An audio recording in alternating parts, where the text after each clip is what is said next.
guys, welcome back to another episode of Angling Focus. Today, as promised, I'm going to be showing you from start to finish how to make fish croquette.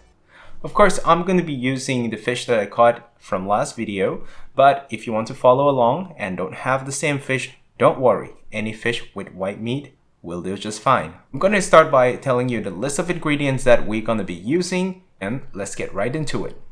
Shall we?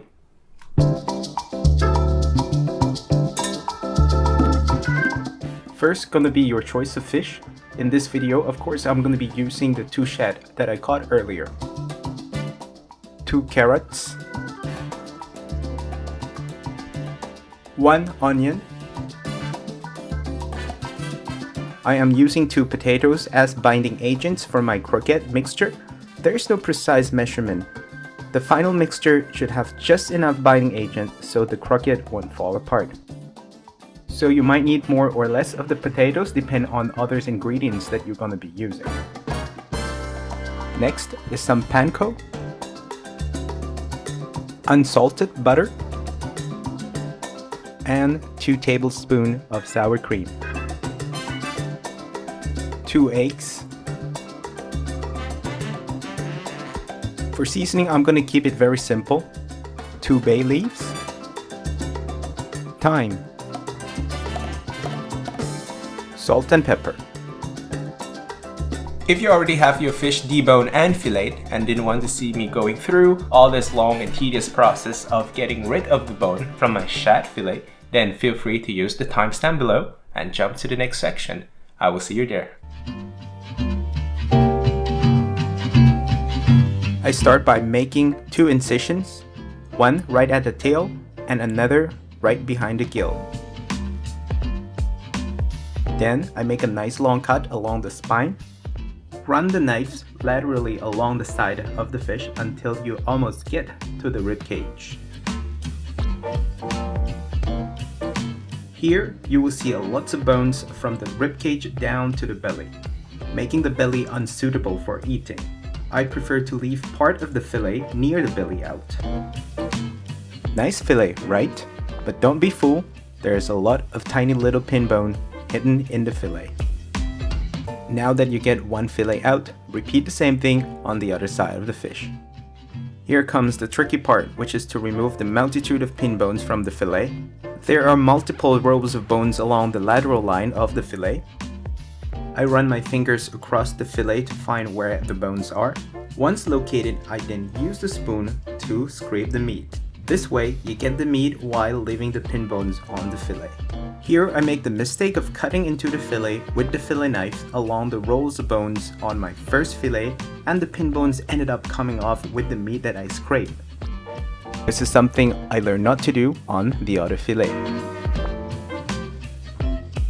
This time, I only use my fingers to locate the bones, and then use the spoon to grate the meat from the fillet.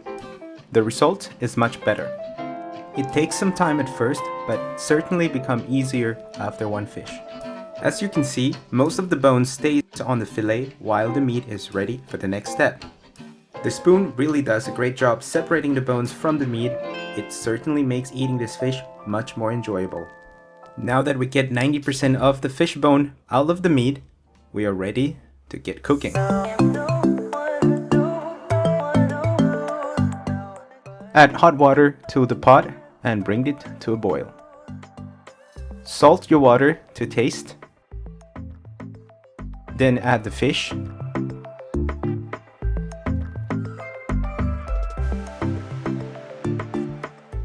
And the bay leaves. Let it boil for 3 minutes, then you can remove the fish from the water.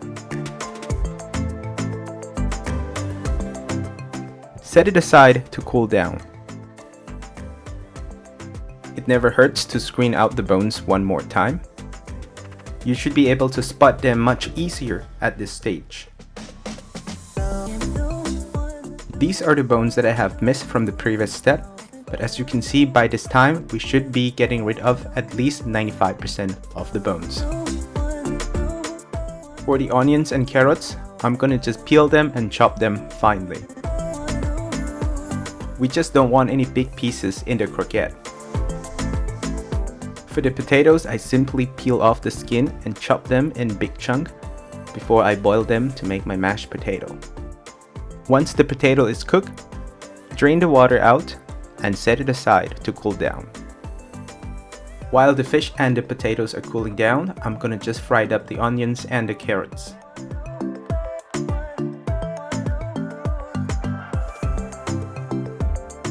Add half a teaspoon of thyme and rest it aside. Now, let's prepare the mashed potato. I add a little bit of the butter and 2 tablespoons of the sour cream. Then mash it away. Add salt and pepper to taste. Then you can add the rest of the ingredients. Mix everything well. Don't forget to do a taste test. You should be happy with the seasoning by this point. Here is where you make any final adjustment to the texture. If the mixture is too dry, you can add more mashed potato or an egg. If it is too wet, then you can add some panko, like in my case. The final result should be a texture that you can shape with easily without it falling apart. Like this.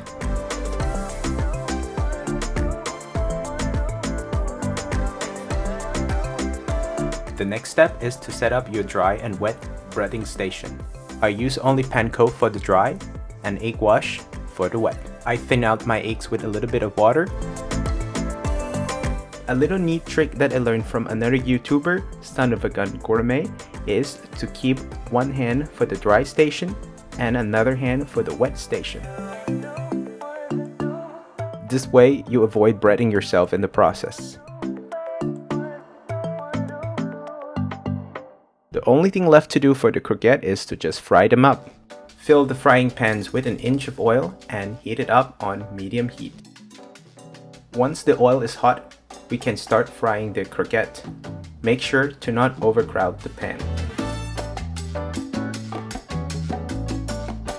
Fry them for about 2 to 3 minutes per side or until they turn golden brown. While we're waiting for the croquettes, I'm gonna just prepare the dipping sauce.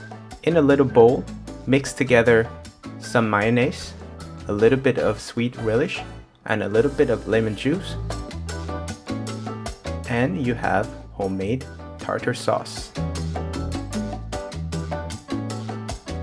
Once you finish frying the croquette, place them on paper towel to absorb any extra grease, and they are ready to be served.